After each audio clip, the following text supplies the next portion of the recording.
Hoy día terminamos nuestra serie, como decía nuestro hermano Jano Álvarez. Terminamos esta serie denominada Iglesia Misional, donde durante todos sus domingos, durante cada domingo en donde tuvimos alguna reflexión respecto de esto, inclusive la semana pasada que teníamos nuestro culto especial de Navidad, vimos cómo se manifiesta en la escritura el plan del Nuevo Testamento, está este nuevo pacto o denominado nuevo pacto, que se concentra necesariamente en la acción del discipulado, lo hemos estado hablando durante todos estos domingos, y obviamente eso conlleva en nosotros, por un lado, la renuncia a nuestra comodidad, la implantación de comunidades cristianas, de comunidades de fe, que ellas enseñan el Evangelio a través de toda la palabra de Dios, entendiendo que el Evangelio no es solamente este Nuevo Testamento o exclusivamente aquello que nosotros leemos en el Nuevo Testamento, sino que el Evangelio está desde Génesis hasta el Apocalipsis presentado, ¿ya? De distintas formas en el Antiguo Testamento, de una forma velada, progresiva, de a poco, porque ciertamente Dios se manifiesta a su pueblo, nosotros lo vemos eso en el relato del Éxodo, se manifiesta a su pueblo primero como un redentor, como alguien que viene y rescata, que salva de la opresión, en este caso de Egipto, y luego se manifiesta a ese pueblo como un Dios creador de todas las cosas. No es algo diferente con nosotros, ¿ya? De golpe y porrazo aceptar que Dios es el creador de todas las cosas es algo muy difícil para el ser humano. No obstante, el ser humano intrínsecamente siempre está buscando aquello que le dé sentido a su existencia. Esto no es algo que solamente el cristianismo plantea. La filosofía durante siglos ha intentado encontrar justamente cuál es el objetivo final, cuál es el telos, ¿ya? Esa es la palabra que se utiliza en la filosofía, ese horizonte hacia el cual el ser humano puede caminar. Porque si hay algo que define al ser humano, como lo vimos en alguna de las series de predicaciones anteriores, particularmente en donde desarrollamos toda la historia de la redención, es que ser humano es estar en movimiento, es estar en constante avanzada. Pero si nosotros no tenemos un horizonte hacia el cual dirigirnos, sentimos que avanzamos yendo hacia ninguna parte. Y cuando avanzamos yendo hacia ninguna parte, hacia ningún lugar, entonces, como diríamos en buen chileno, cualquier micro nos sirve. Porque no sabemos para dónde vamos. Mientras que el ser humano busca ese objetivo, de ahí surge esta idea de las religiones, el ser humano buscando el poder darle sentido a su existencia, la Biblia nos plantea cuál es ese objetivo, cuál es ese fin último, partiendo de la base de la preexistencia de Dios. Lo vemos en Génesis. En el principio Dios creó. No nos dice que Dios fue creado, no nos dice que Dios necesitó ser primero creado por alguna fuerza superior. Parte de la base de que Dios es existente siempre, algo que nuestra mente limitada no lo puede comprender, pero que el mismo relato del Génesis nos explica por qué. Porque ese Dios preexistente, eterno, creó los cielos y la tierra, creó, como lo hemos dicho también en otras oportunidades, el tiempo, la materia y el espacio. ¿Ya? Solamente en ese pequeño versículo inicial vemos todo eso. Y de ahí en adelante entonces la creación del ser humano. Ahí nosotros vemos en el relato, ¿cierto?, la caída del ser humano, el pecado, la desobediencia, la búsqueda de autonomía. Dios estableció leyes que hasta el día de hoy las vemos. La ciencia las estudia. Las leyes de la naturaleza, las leyes de la física, las leyes de la electricidad, como lo ve Rubén siempre, son leyes que permiten el funcionamiento del universo. Ojo, ojo con este detalle, con una constante y permanente acción y reacción. Es muy interesante. La Biblia dice del propio ser humano, Dios es soberano, pero el ser humano es responsable. ¿Ya? Porque todo lo que el hombre sembrare, aquello también cosechará. ¿Sí? Y eso lo vemos en el orden creacional. Dios estableció estas cosas. Cuando el ser humano le da las espaldas a Dios, en el sentido de decir, no necesito de tus leyes, yo puedo manejar mi vida con mis propias leyes. De ahí viene la idea de autonomía, autonomos, la propia ley. El ser humano se establece como la propia ley, como el propio parámetro, conocido en el mundo como humanismo, ¿va? Pero básicamente ese humanismo, del cual ciertamente hay un humanismo cristiano, ¿ya? Que es lo que la Biblia nos enseña que es el ser humano, ahí está el humanismo cristiano, pero ese humanismo cristiano se ha buscado ser o ha intentado ser su propio parámetro, llegando a ser un antropocentrismo, o sea, todo centrado en el propio hombre, en la propia humanidad. Entonces, cuando nosotros vemos la palabra de Dios y vemos lo que la Biblia nos habla sobre el Evangelio, la palabra Evangelio, lo vamos a ver más adelante, nos está queriendo decir algo, nos está queriendo apuntar hacia alguna realidad. Y ciertamente es una realidad que cuando la vemos en la Escritura tiene un grado de complejidad, por simple que sea, ¿ya? De repente es complejo, ¿por qué? Porque primero es necesario que el ser humano sea transformado desde adentro hacia afuera para comprender las realidades de este Evangelio. De otra forma, el ser humano encuentra que aquello, como dice el apóstol Pablo, es locura.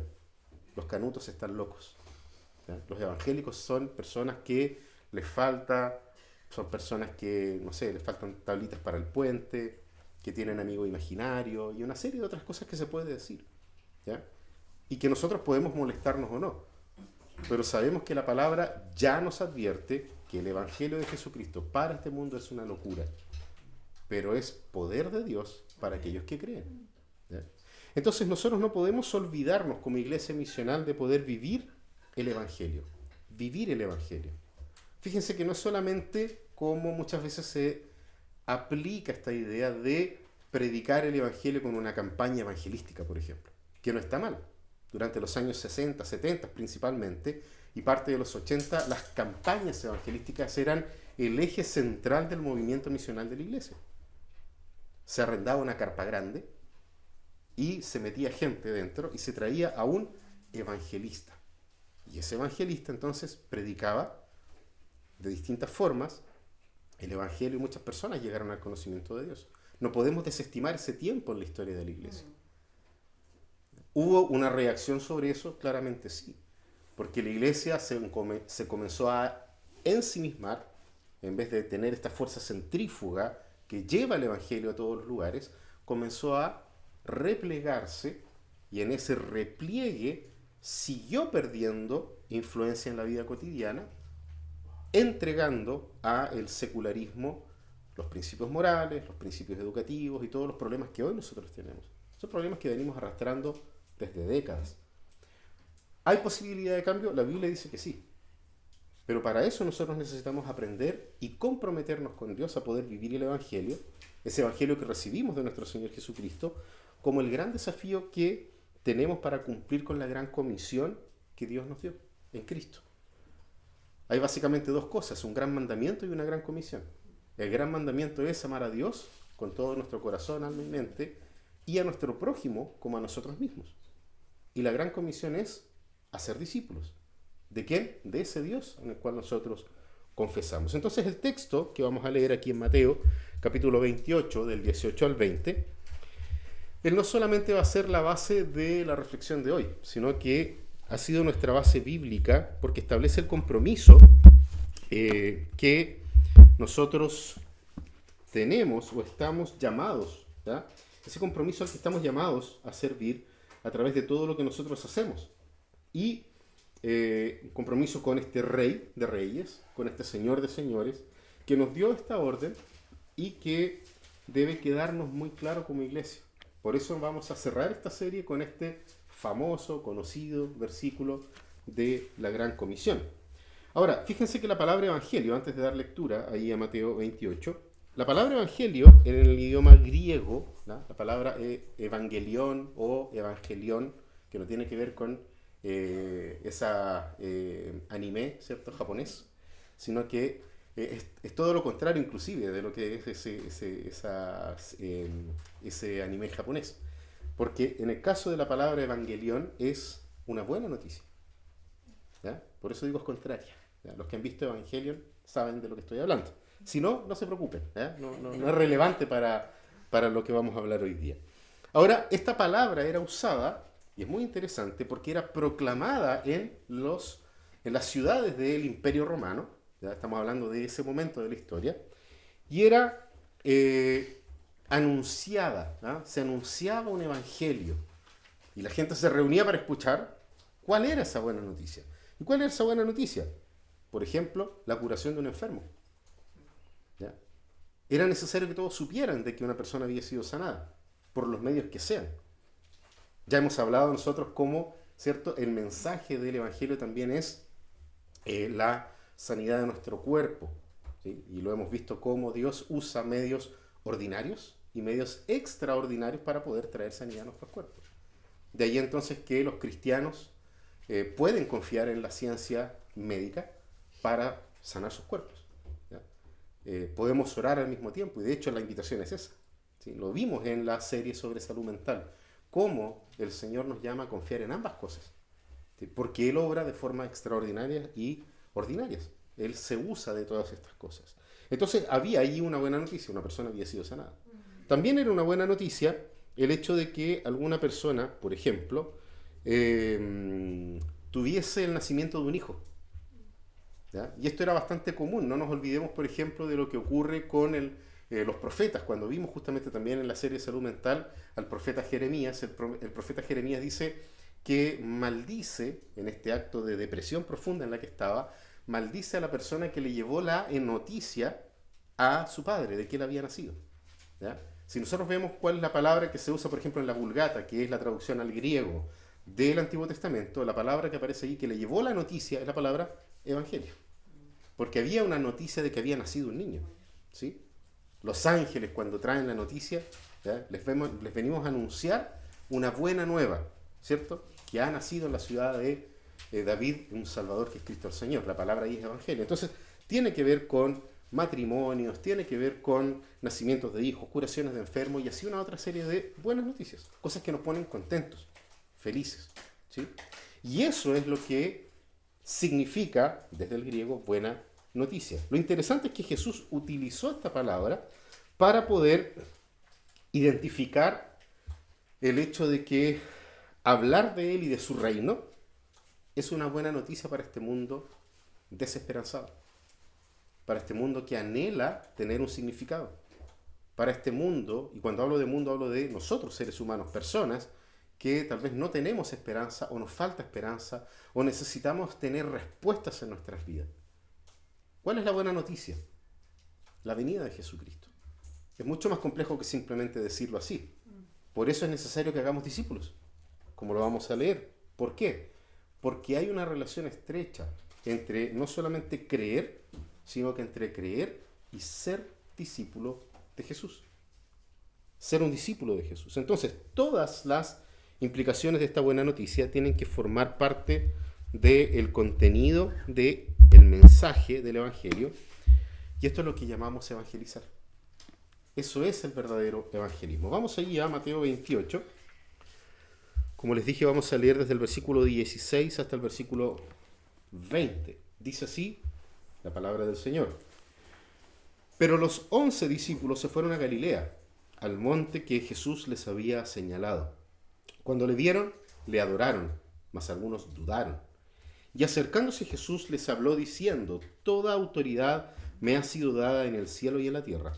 Id pues y haced discípulos de todas las naciones, bautizándolos en el nombre del Padre y del Hijo y del Espíritu Santo, enseñándoles que guarden todo lo que os he mandado, y he aquí, yo estoy con vosotros todos los días hasta el fin del mundo. Hermanos queridos, es interesante notar en el texto que nosotros acabamos de leer que la orden de evangelizar, que sería esta transmisión de esta buena noticia, fue dada por Jesús después de su resurrección. ¿Ya? Nosotros estamos aquí frente al relato posterior a la resurrección de Jesucristo. De nuevo, nosotros estamos aquí parados frente a una realidad que la Biblia nos otorga. Y ciertamente para poder creer en la resurrección de Cristo necesitamos haber sido tocados primero por Dios, para que nos haga crédulos. Porque ciertamente, si ustedes se fijan en el texto, el propio texto dice que algunos dudaban. La duda, hermanos queridos, amigos queridos, no es mala en sí. Dudar, imagínense ellos mismos que habían visto a Jesús resucitado, dudaron. ¿Uno puede dudar? Ciertamente sí. La duda, de hecho, genera preguntas. Y las preguntas tienen respuestas. O deberían tenerlas. Y el Evangelio trae esas respuestas. ¿Ya?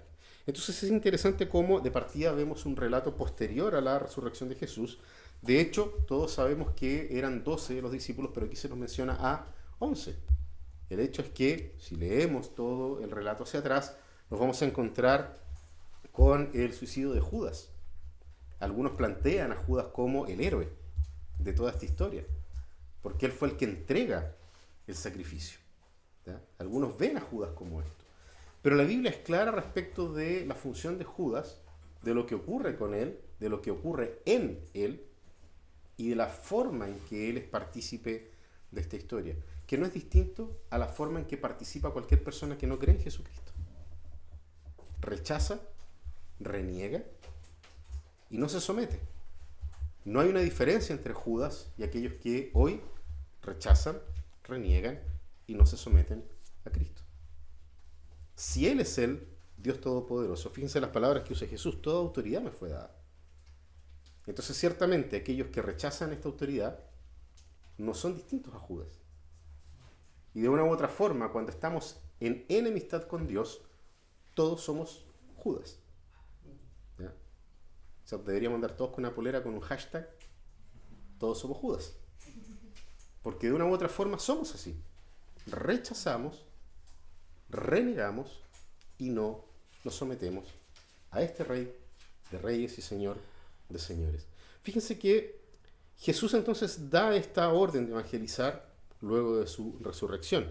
Para el apóstol Pablo, por ejemplo, esto fue tan relevante que hace él una asociación muy interesante entre la resurrección de Cristo y el poder que tiene la iglesia para cumplir con esta misión. Vamos ahí, por favor, rápidamente a el libro de Efesios, en el capítulo 1.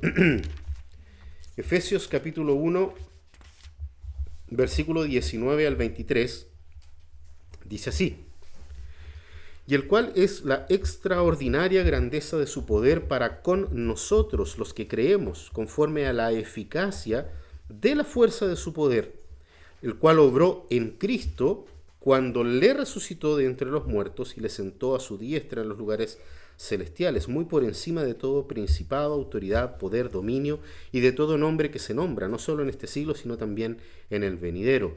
Y todo sometió bajo sus pies, y a él lo dio por cabeza sobre todas las cosas a la iglesia, el cual es cuerpo, la plenitud de aquel que lo llena todo en todo. No es solamente allí, vamos allí a Gálatas, por favor.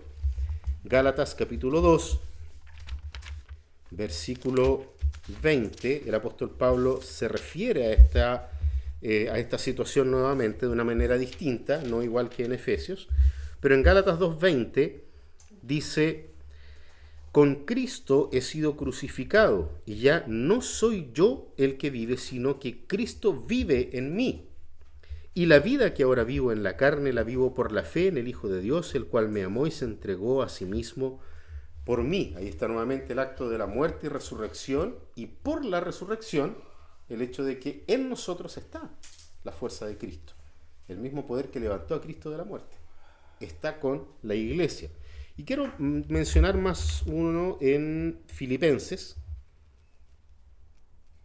capítulo 3, del versículo 8 en adelante, hasta el versículo 11 particularmente, dice: y aún más, yo estimo como pérdida todas las cosas en vista del incomparable valor de conocer a Cristo Jesús, mi Señor, por quien lo he perdido todo, y lo considero como basura a fin de ganar a Cristo, y ser hallado en Él, no teniendo mi propia justicia derivada de la ley, sino que la que es por la fe en Cristo, la justicia que procede de Dios sobre la base de la fe, y conocerle a Él, el poder de su resurrección y la participación en sus padecimientos, llegando a ser como Él en su muerte, a fin de llegar a la resurrección de entre los muertos. Nuevamente el apóstol Pablo entiende que la resurrección de Cristo es el engranaje central del poder de la iglesia. De hecho, en otra parte de la Escritura él dice, si nosotros predicamos, él dice, nosotros predicamos a Cristo y a este crucificado y su resurrección. Porque sin resurrección, el apóstol Pablo dice, nuestra predicación es vana, no tiene sentido. Si Cristo no resucitó, nadie resucitará. Y si nadie resucitará, entonces nosotros no tenemos esperanza. No hay esperanza de que la muerte fue vencida si Cristo no resucitó. Entonces Jesucristo nos coloca en esta situación de que después de haber resucitado, Él da esta orden, Él nos da esta orden de evangelizar y este mandato, ¿ya? O esta gran comisión, como lo dijimos recién, solo después de vencer a la muerte. ¿Y por qué? Porque Jesús, al vencer a la muerte, vence al enemigo de cada uno de nosotros. A final de cuentas, todos nosotros sabemos que vamos a morir, pero no sabemos cuándo. Es interesante eso en el ser humano, porque lo único seguro en nuestra vida es que vamos a morir. Y aún así tenemos miedo de morir. Es muy raro eso, porque siempre buscamos seguridad, algo que sea concreto, algo seguro. Bueno, vas a morir. Pero nos da miedo, nos asusta. ¿Por qué? Porque Dios nos creó para su eternidad. La muerte es un parásito de la creación de Dios. Por eso Cristo vence a la muerte por el poder de Dios, actuando en el Espíritu Santo en Jesús, levantándole de entre los muertos. Y esa es la esperanza cristiana. No es una esperanza en algo etéreo. Por más que la humanidad haya querido callar el testimonio de los discípulos de Jesús. Hay mucha gente que dice no hay registro alguno de que Jesús haya resucitado, registro histórico. Sí los hay. Están. Los partes de la policía de ese tiempo, porque el Imperio Romano era rígido con eso. Si una persona moría en el borde de la ley, que fue lo que ocurrió con Jesucristo, hubo allí una conspiración en contra de Jesús. Eso tenía que quedar escrito. ¿Por qué? Porque se podían sublevar los pueblos. Y si se sublevaban los pueblos, se acababa la Pax Romana. ¿Y ellos qué tendrían que hacer?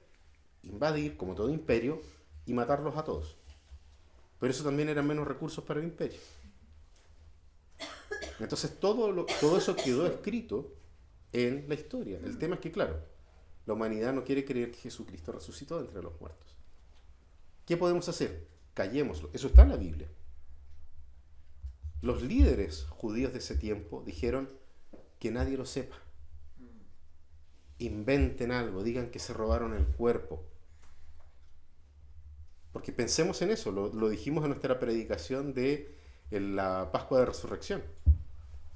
Cuando Jesucristo resucitó de entre los muertos, había un buen número de soldados, no era uno o dos como se ve de repente en las pinturas, sino que él, la persona encargada de la seguridad, había mandado vamos a denominarlo en nuestro tiempo, un piquete, que eran más o menos entre 12 y 15 personas, 12 y 15 soldados. Fueron burlados por un grupo de personas que tuvieron que mover una roca que pesaba unas 2 toneladas. ¿Fueron realmente burlados 15 de los mejores soldados romanos de ese tiempo? ¿Es más difícil creer eso a creer que Jesucristo resucitó? Pero aún así es una obra del Espíritu Santo en nosotros, para que podamos nosotros creer en esto. Esto es lo que Jesucristo nos vino a decir, que Él tenía toda la autoridad porque venció a la muerte, aunque durante su vida y ministerio la autoridad del Padre ya había sido manifestada en Él. Cuando Jesucristo sanó enfermos, cuando Jesucristo resucitó personas de entre los muertos, lo que hizo fue justamente manifestar la autoridad que Él tenía. De hecho, lo cuestionaron. ¿Con qué autoridad haces esto? ¿Y qué es lo que respondió Jesús? Tengo la autoridad del Padre, porque el Padre y yo somos uno. Hablándonos sobre la Trinidad. Y lo que yo veo hacer al Padre, eso también hago. Fíjense bien en ese detalle. ¿Qué es lo que Jesús veía hacer en el Padre? Bondad, esperanza, vida, luz. Todo lo que el Padre hace, yo también lo hago. Por eso Jesucristo trae a vida a las personas que habían muerto. Por eso Jesús sana y restaura. Porque está mostrándonos cómo va a ser el reino venidero. Ese reino sobre el cual Él dice, toda autoridad me fue dada. Entonces fíjense, al superar la sentencia de muerte que había sido impuesta al ser humano por el Creador, pero ¿por qué Dios fue tan malo y nos impuso la muerte? ¿Cómo? Si nosotros leemos la Biblia vamos a entender de que Dios, como Creador y Ser Supremo, tiene la autoridad de dictaminar las leyes. Al menos así lo muestra la Escritura. Él es el Creador, Él dictamina las leyes. Y es interesante, si ustedes miran hacia afuera, nosotros vemos de que las leyes de la naturaleza se siguen cumpliendo hasta el día de hoy. Y la humanidad ciertamente ha querido llevar esas leyes de la naturaleza a simplemente un azar que por alguna capacidad de tiempo y azarosamente se conformaron, pero los pájaros siguen comportándose como pájaros hasta el día de hoy. Los ciclos del agua, por mucha alteración de cambio climático que podamos vivir, el ciclo del agua continúa. El sol sigue saliendo, la luna sigue sus ciclos, la creación completa sigue la orden de este Dios creador. Cuando miramos hacia dentro del ser humano vemos cómo nuestras células siguen viviendo, reproduciéndose y muriendo, y después muriendo y muriendo porque nos vamos envejeciendo. Y eso sigue, no ha cambiado. Hay leyes en la naturaleza y Dios las estableció. Y al hombre le dio una ley. Ama al Señor tu Dios, confía plenamente en Él, no des oído a otras cosas. Y el hombre prestó oído ¿a quién? A la serpiente. No vamos a discutir si era una serpiente de verdad o no, no nos compete eso. Lo que sí nos compete es el centro de ese mensaje. El ser humano no quiso obedecer a Dios.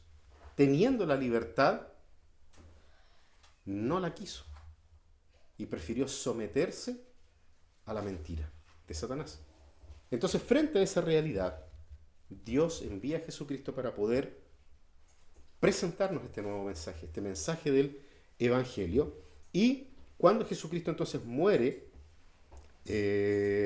pagando, ¿cierto?, esta sentencia de muerte que había sido impuesta al ser humano desde la creación, llevó consigo la condenación a la cruz, crucificó esa condenación, es sepultado, no necesariamente enterrado, ¿ya? Tengamos ahí también el cuidado bíblico. ¿Por qué? Porque el pueblo judío, los judíos creen o creían en ese tiempo, no puedo hablar de los judíos de hoy, pero al menos en el tiempo bíblico, ellos tenían una visión de que bajo el suelo, la tierra, estaba el inframundo.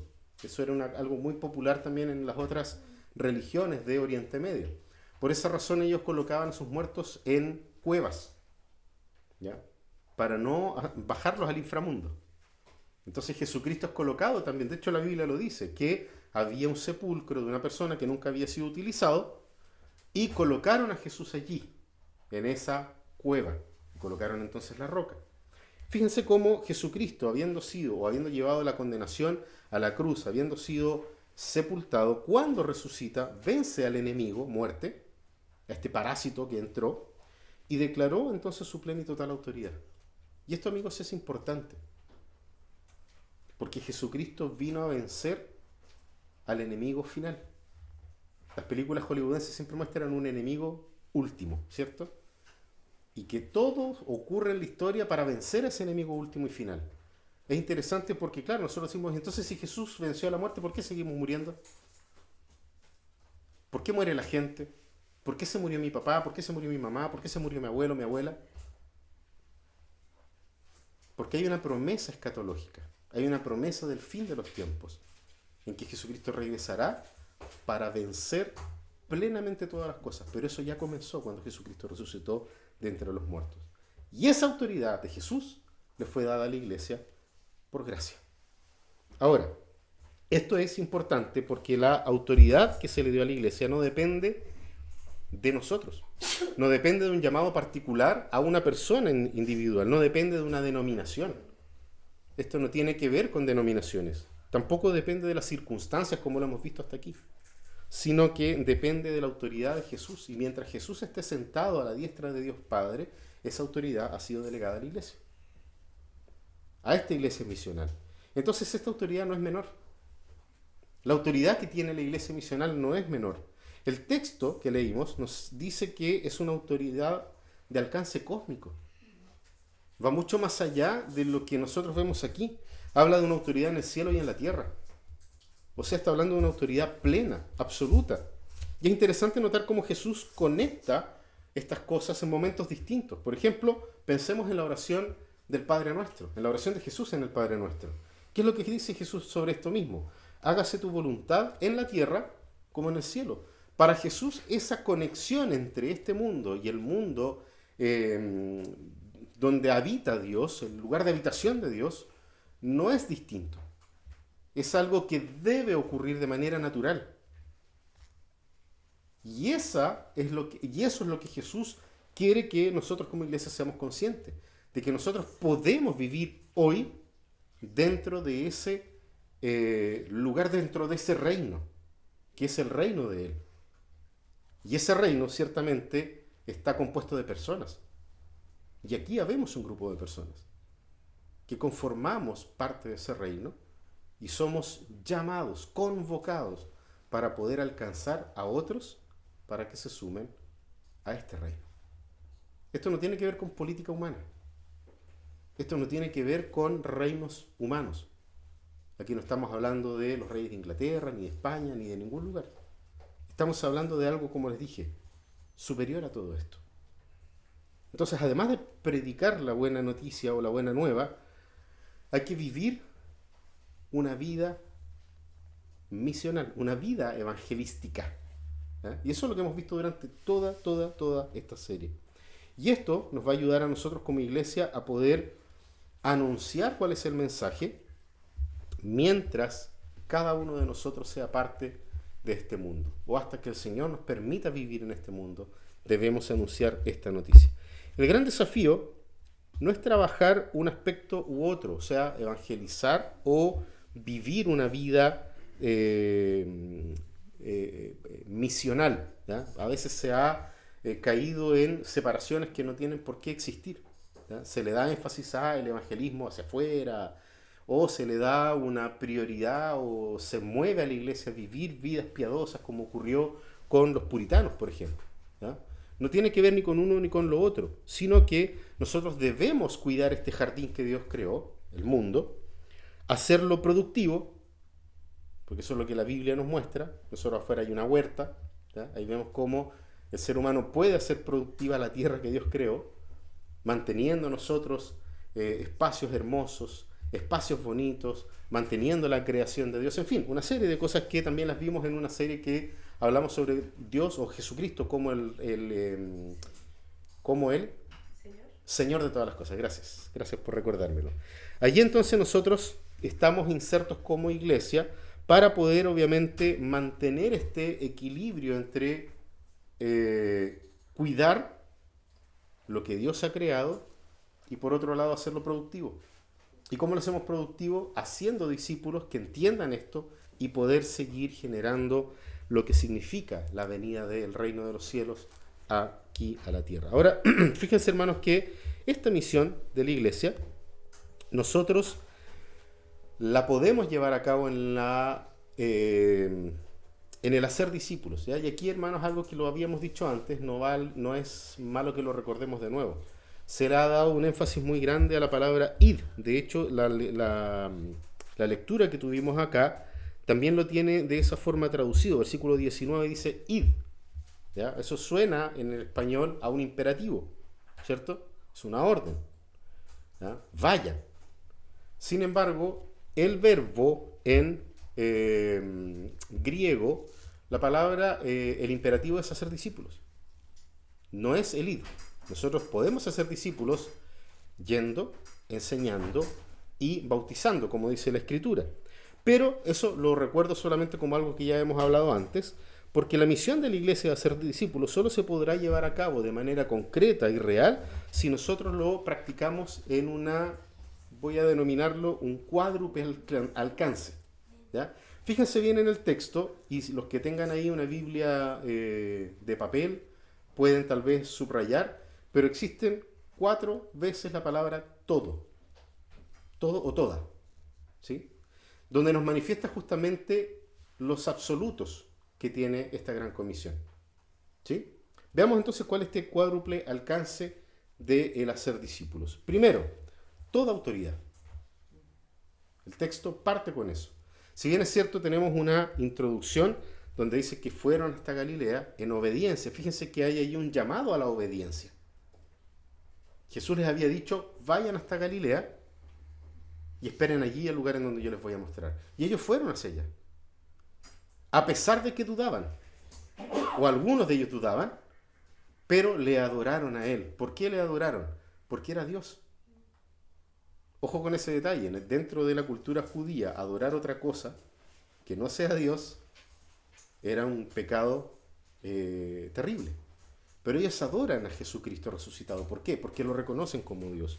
Allí entonces Jesús dice toda autoridad. La autoridad de Cristo entonces es plena y es total, es toda. Toda autoridad. No es una autoridad limitada, no es una autoridad fugaz.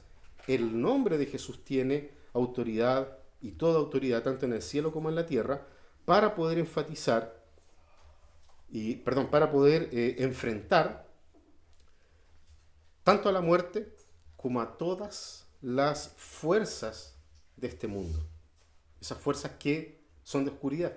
No nos olvidemos de que, lo vimos la semana pasada cuando teníamos nuestra corona de Adviento completamente encendida, la luz del mundo vino. ¿Y vino a qué? A iluminar la oscuridad. Entonces nosotros tenemos allí, lo primero, toda autoridad. No hay iglesia misional si no se somete a la plena autoridad de Cristo.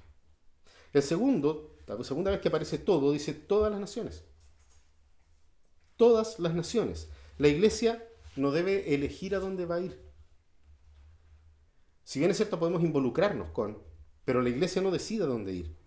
No olvidemos de que el verbo vayan o ir, como está traducido allí, es en realidad un yendo, es un gerundio, o sea, es una acción continua. Esa es la idea del gerundio. Es una acción continua. Entonces, mientras la iglesia y el creyente viven en este mundo, la evangelización debe ocurrir. No tiene que ver con un plan especial, sino que es parte de lo que el creyente debe hacer. En todas las naciones, en todas las etnias, deben verse, deben encontrarse discípulos de Jesús. Ese es el fruto de la predicación del Evangelio. Miren ahí conmigo, cortito, en Hechos, capítulo 8, versículo 1, la segunda parte del versículo 1. Dice, en aquel día se desató una gran persecución en contra de la iglesia en Jerusalén y todos fueron esparcidos por las regiones de Judea y Samaria, excepto los apóstoles. Y en el versículo 4 nos agrega más información. Así que los que habían sido esparcidos iban predicando la palabra. El Señor permite la persecución de la iglesia para que la iglesia pueda cumplir con su misión. De ser esparcidos y anunciar este evangelio, anunciar esta palabra. ¿Por qué? Porque es necesario que se conozca el mensaje del evangelio en todas las naciones de la tierra, en todas las etnias. La palabra ahí específicamente es etnia. O sea, personas de todo tipo. Y cuando hablamos de personas de todo tipo, pensemos en nuestras etnias hoy. Ahí están las personas que no creen, ahí están las personas que tal vez creen en fuerzas, personas que creen en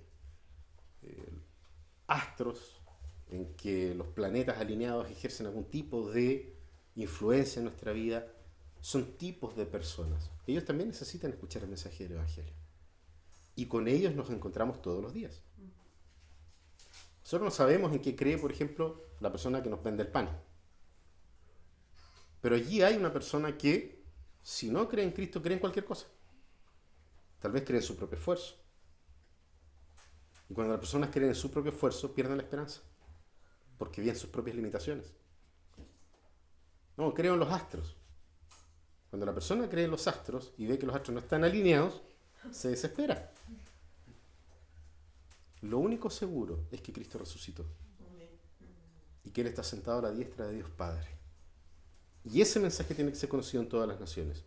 Tercer todo que aparece en el texto, todo lo que Jesús enseñó. Enséñales todo lo que yo les he enseñado. Esto debe ser una preocupación permanente de la iglesia, de una iglesia misional aún más. Enseñar para que los discípulos obedezcan. Esa es la función de la iglesia. Y a lo largo de la historia de la iglesia, hemos visto muchas reducciones en el contenido de las enseñanzas de Jesús. Y en este tiempo en que nosotros vivimos siguen habiendo reducciones. Reducciones de este mensaje. Hay un anhelo por relevancia. Hay un anhelo por fama, por renombre. Hay un anhelo por prosperidad. Hay un anhelo por distintas cosas. Y eso ha secuestrado la enseñanza de Jesús. De allí que es necesario a que, independiente de nuestra tendencia teológica, no nos olvidemos que la orden es enseñar todo el consejo de Dios. Por eso las iglesias reformadas particularmente buscan predicar toda la Biblia, de Génesis a Apocalipsis. No es algo antojadizo, sino que entendemos que Jesucristo dijo, todo lo que yo he enseñado. Y todo lo que Él ha enseñado no es solamente el Sermón del Monte. Todo lo que Cristo enseñó no es solamente ama a tu prójimo. Todo lo que enseñó Jesucristo no es solamente no critiques para que no te critiquen. No juzgues para que no te juzguen. Sino que también tiene que ver con la ira santa de Dios. Y de cómo nosotros podemos zafar de eso. Que es poniendo nuestra confianza en Jesucristo. Y el último todos que aparece allí, todos los días. Todos los días hasta el fin del tiempo o hasta el fin del mundo. La iglesia, hermanos queridos, no puede olvidar la hermosa y preciosa promesa que Jesús nos dio. Esta promesa de que Él estaría con nosotros todos los días hasta el fin de los tiempos. Y hasta el fin de los tiempos tiene que ver cuando Dios decida de que realmente todo esto se acabe y se termine. Porque sí, ciertamente va a terminar. El sufrimiento no va a ser eterno. El dolor no va a ser eterno. Las dudas no van a ser eternas. La angustia no va a ser eterna. La desesperanza no va a ser eterna. Lo único eterno es Jesucristo. Es el mensaje de que Él ha restaurado ya todas las cosas y que vamos camino hacia ese lugar. Él está con nosotros siempre. ¿Han pensado en eso? No tiene que ver con un panóptico que nos observa todo el tiempo. ¿Ya? No es Santa Claus que llegó a la ciudad, como veíamos en una canción que se canta, que todo lo ve, todo lo sabe.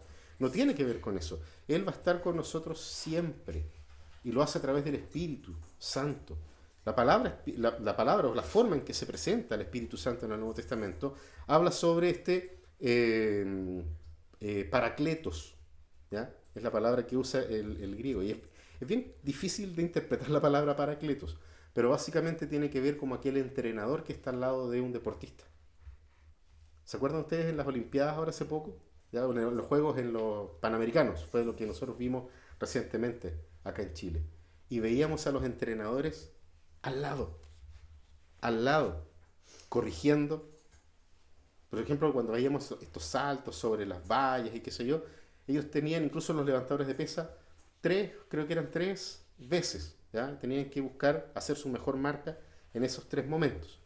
Levantaban primero, podían hacer algo bien y inmediatamente ¿quién aparecía? El entrenador. Hablando, motivando, impulsando, corrigiendo. El apóstol Pablo usa la palabra paracletos, que era una palabra utilizada con los deportistas de ese tiempo, con los atletas de ese tiempo. Estamos hablando del imperio greco-romano. ¿Dónde nacen las Olimpiadas? En Grecia. Tiene mucho sentido lo que hace el apóstol Pablo. En la Escritura, en referirse al Espíritu Santo como este paracletos. Alguien que está animándonos. ¿A qué? A seguir el objetivo, a alcanzar la meta. Corrigiendo. La postura está mal, la tomada está mal, la forma de salida está mal. Hazlo de esta otra forma.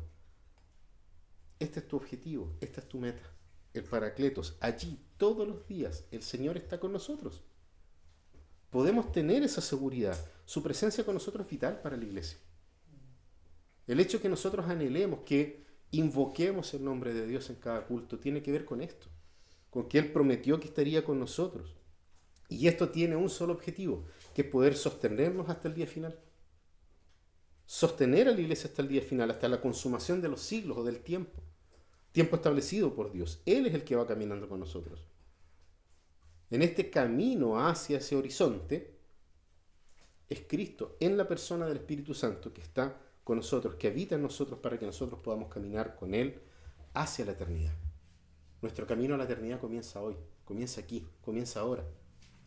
No cuando nos morimos. Por eso nosotros somos llamados a anunciar este mensaje. Hermanos queridos, nuestra oración como iglesia, como creyentes, debe ser para que el Señor nos mueva como comunidad de iglesia, nos mueva como creyentes, ¿sí? Como cuerpo de Cristo, no como una iglesia individual, no como una denominación en particular, sino que como cuerpo de Cristo nos mueva a cada uno de nosotros, a cada creyente a poder cumplir con esto. Aquel que ha sido alcanzado por la salvación debe ser un instrumento de Dios para alcanzar a otros para salvación. Y esto solo tiene sentido si nosotros entendemos que hemos sido llamados a servir evangelizando y discipulando cada uno de nosotros. Si vivimos esta misión en nuestra vida diaria, aprovechando cada oportunidad, donde el creyente más experimentado debe discipular al nuevo converso. Acciones que vamos realizando todos los días. Si hacemos eso, constantemente vamos a estar cumpliendo con la gran comisión. Y eso es un llamado de atención también para nosotros. Ver cuáles son nuestros círculos de influencia. Aquí no se trata de alcanzar el poder político. En la historia del cristianismo ya se hizo y fracasó. No se trata de colocar a un presidente evangélico. No tiene que ver con eso. La influencia del círculo donde Dios te colocó, ¿cuál es? Si no lo tienes, búscalo. Busca esa influencia en la vida de otros. De personas a las cuales Dios está llamando. Porque el trabajo tampoco es tuyo. Él es el que llama. Él es el que convoca. Y nosotros simplemente anunciamos el Evangelio y discipulamos. Viviendo esta misión diaria, vamos a estar cumpliendo con esta gran comisión. No son estrategias, no son cronogramas, no son desafíos basados en informes. No tiene que ver con eso. Es la predicación del Evangelio y hacer discípulos. Algo tan simple y tan complejo a la vez. Vivir el mensaje del Evangelio, multiplicarlo a través de nuestra vida, es un compromiso solemne porque tiene un objetivo divino. Nosotros tenemos un compromiso solemne con Dios porque este mensaje proviene de Dios. No es un mero entusiasmo impulsado por intereses puramente humanos, que crezcamos como denominación, que crezcamos como comunidad de fe, que crezcamos, que nos hagamos conocidos en la ciudad. No tiene que ver con eso. Es algo que viene de Dios a través de su Hijo. Es un mensaje que viene a través de Cristo Jesús, el Verbo que se hizo carne. Lo recordábamos la semana pasada. El Verbo se hizo carne y habitó entre nosotros. Pero ese pequeño niño allí en Belén vivió toda la vida de perfección que nosotros deberíamos vivir. Murió la muerte que nosotros debemos morir para pagar el precio de nuestra falta delante de Dios. Y eso por la fe lo imputa a nosotros. Eso no quiere decir que no vivas una vida santificada. Al contrario, Él te va a capacitar para vivir la vida santa que tenemos que vivir. Es posible. ¿Difícil? Difícil. Le costó al apóstol Pablo, no te va a costar a ti. No me va a costar a mí. Pero es posible. ¿Por qué? Porque Jesucristo, como Rey Todopoderoso, nos llama a seguirle y a servirle mientras nos empodera con una vida abundante de fe, de esperanza y de amor. Esa es la promesa que Él nos dio. ¿Para qué? Para poder hacer discípulos para la gloria del Padre. Entonces, seamos este buen perfume de Cristo. El apóstol Pablo lo coloca así en 2 Corintios capítulo 2. Seamos el buen perfume de Dios donde quiera que vayamos o que estemos. Sea en casa, sea en el trabajo, sea con los vecinos, sea con quien sea. Porque la mejor campaña evangelística es nuestra vida diaria. La iglesia misional se destaca por eso. Porque la mejor campaña evangelística es nuestra vida cotidiana. Cómo nosotros vivimos nuestra vida cotidiana. Los mejores predicadores del Evangelio somos tú y yo. No solamente aquel que se para adelante. Cada uno de ustedes, incluso los niños, son los mejores predicadores al haber sido llamados por Dios para poder predicar este evangelio. El mejor sermón que la gente podrá ver es tu testimonio de vida. Es el mejor sermón, porque eso va a echar abajo cualquier muralla que se haya levantado en contra de oír la palabra de Dios. Y cuando ese muro cae, tú expones la palabra, y la palabra hace el trabajo que siempre va a hacer: desnudar tu realidad, llamarte al arrepentimiento y por gracia otorgarte la fe en Dios. Entonces, hermanos queridos, una iglesia misional va a ser fructífera en la medida en que haga esto. Y podemos nosotros ser fructíferos mientras hay tiempo, porque el fin de los tiempos se acercó. Y el Señor nos llama a seguir haciendo esto hasta el día en que Él regrese. Que el Señor nos ayude a poder comunicar este mensaje de redención. Oremos. Padre Celestial, gracias por la oportunidad que nos das de poder conocerte, porque ciertamente por nosotros mismos te rechazaríamos 1 y 1000 veces. Gracias por llamarnos al arrepentimiento, por otorgarnos la fe y mostrarnos la cruz de Cristo como el lugar en donde nosotros podemos encontrar redención. Oramos, Señor, con gratitud en nuestro corazón, sabiendo de que tu Espíritu Santo nos ayudará. Y si por alguna razón, Señor amado, estamos desviando nuestro camino, Padre Celestial, rogamos que por el poder del Espíritu puedas traernos nuevamente a ti, encaminarnos hacia ti. Ayúdanos, Señor, a poder seguir proclamando este Evangelio en todo lugar, partiendo por quienes están a nuestro lado. Oramos, Señor, en el nombre de Jesús. Amén.